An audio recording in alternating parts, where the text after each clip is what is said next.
हाय दोस्तों, नमस्कार। मैं काफ़ी लेट इवनिंग नाइट में ये वीडियो बना रहा हूँ और उसका रीज़न ये है कि अभी भी एक ताज़ा खबर आई है जिसके अंदर आप देख सकते हैं कि कल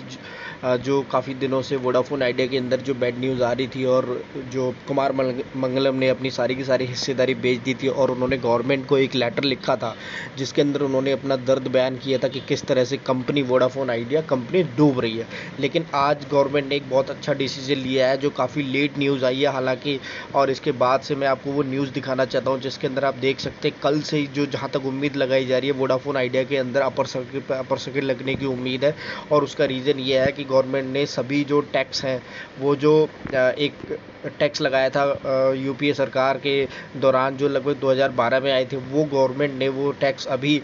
ख़त्म कर दिए हैं जिसके अंदर अगर वोडाफोन आइडिया को जो काफ़ी ज़्यादा लाभ होता हुआ दिखाई दे रहा है, जिसमें कम से कम जो 50,000 करोड़ की उनकी देनदारी अभी बनती है गवर्नमेंट के लिए जो टैक्स अभी देना है, तो उसके अंदर बहुत बड़ी रियायत मिलने की उम्मीद आ रही है इसके अंदर। सो आप इसके अंदर मैं आपको एक बार न्यूज़ दिखा देता हूँ क्या न्यूज़ अभी रिफ्लेक्ट हो रही है जिसके अंदर आपको अच्छी तरह से समझ सकते हैं।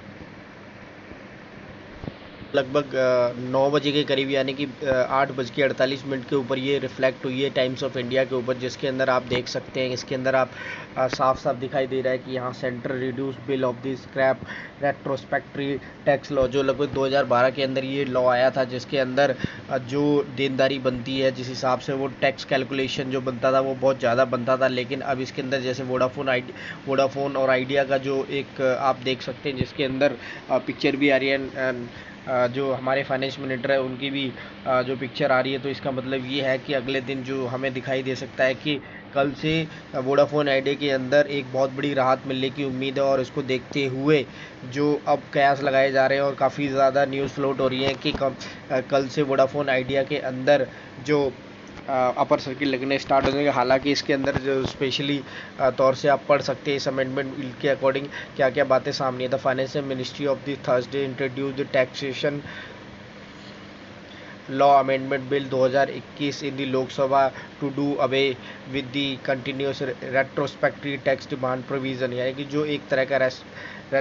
रेट्रोस्पेक्टिव जो टैक्स था उसको उसको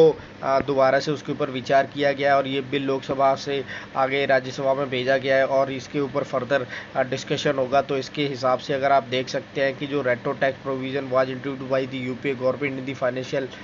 जो फाइनेंस 2012 के अंदर इसको लाया गया था जिसके अंदर to import tax on the capital gain made by the company like Cairns Energy and the Vodafone Idea. तो आप इसके अंदर देख सकते हैं कि जो दो कंपनियां हैं Cairns Energy and the Vodafone group को इससे काफ़ी ज़्यादा राहत मिलने वाली है। और आप देखेंगे कि आने वाले टाइम में वोडाफोन आइडिया की जो लेनदारी बनती थी जो गवर्नमेंट को देनी थी वो बहुत कम हो जाएगी इसके साथ, क्योंकि टैक्स कैलकुलेशन जो किया गया था वो बहुत सारे काफ़ी सारे जो टैक्स बनते हैं उनको सारे को सारे बना के लगाया गया था। इसके बाद से आप इसके अंदर एक काफ़ी सारा आने वाले टाइम में जो टैक्स है वो रियायत मिलेगी इस कंपनी को, तो डेफिनेटली कुछ बड़ा होने वाला है। आप हमेशा इस चीज़ को देखते रहिए कि वोडाफोन आइडिया के अंदर जो गवर्नमेंट ने और जो इसके अंदर कुमार मंगलम जी ने भी जो लेटर लिखा था तो ठीक उसी समय गवर्नमेंट ने इसके ऊपर इनिशिएट लिया है। इंडियन एक्सप्रेस के अंदर भी आप देख सकते हैं यहाँ पर भी न्यूज़ फ्लोट हो रही है जिसमें सेंटर बिल है in the Lok Sabha to bury retrospective tax demand on case and Vodafone, यानी वोडाफोन और इन दो कंपनियों को ध्यान में रखते हुए केस को इस बिल को लाया गया है ताकि जो टैक्स अमेंडमेंट है यानी कि टैक्स डिमांड है जो उनके अगेंस्ट बनाया गया था वो बहुत ज़्यादा कैलकुलेशन के साथ बनाया गया था, लेकिन अब उनको इस सब चीज़ों से रियायत मिलती हुई दिखाई देगी। डेफिनेटली आप आने वाले टाइम में देखेंगे कि जो हमारे फाइनेंस मिनिस्ट्री मिसेस सीतारमन जी हैं तो डेफिनेटली उन्होंने बहुत अच्छा डिसीजन लिया है। और आगे आने वाले टाइम में जो इस तरह से काफ़ी सारे फाइनेंशियल क्या होता है ना कि यूपीए सरकार में या बहुत सारे सरकारों से काफ़ी सारे टैक्स की लेनदारी बनती थी, लेकिन अभी गवर्नमेंट जब से मोदी गवर्नमेंट आई है तो उन्होंने बहुत सारे ऐसे फालतू के कानून हो गए या टैक्स लायबिलिटीज़ हो गई या इस तरह के जो सुविधाएं हैं वो सारी की सारी जनता के फेवर में दी हैं ताकि लोगों को इतना इधर उधर ना भागना पड़े। आप देखेंगे आज की डेट में जो टैक्स पेयर है उनको भी बहुत ज़्यादा प्रॉफिट होता है और आपने देखा होगा कि उनको अप्रिसिएशन भी मिलता है मिस्टर मोदी की तरफ तरफ से। तो जब हम कोई टैक्स पे करते हैं तो डेफिनेटली एक टाइम ऐसा था कि कोई फ़ायदा नहीं होता था, हम टैक्स पेयर करते थे, उसका कोई अप्रिशिएशन नहीं मिलता था। लेकिन आज की डेट में आप देखें कि मोदी जी उन सभी लोगों का धन्यवाद करते हैं जो टैक्स पे करते हैं। और इसके साथ साथ जो आपने देखा होगा कि बहुत सारे ऐसे कानून हैं जो मोदी सरकार में कम कर दिए गए हैं। तो डेफिनेटली ये बहुत अच्छा डिसीजन लिया गया है, जिसके साथ आप देखेंगे कल जो वोडाफोन आइडिया के अंदर और जो दूसरी कंपनी बताई गई है कैंस एनर्जी के अंदर आप अच्छी खासी बाइंग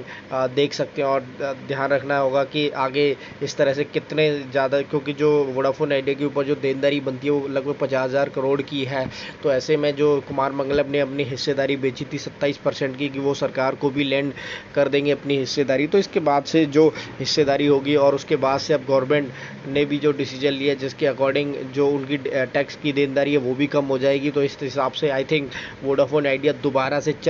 मतलब आगे मार्केट में एक जो हम कयास लगा रहे थे, क्योंकि वोडाफोन आइडिया अब नहीं रहेगा मार्केट के अंदर। लेकिन अभी गवर्नमेंट को भी ये ध्यान देना चाहिए कि इस समय टेलीकॉम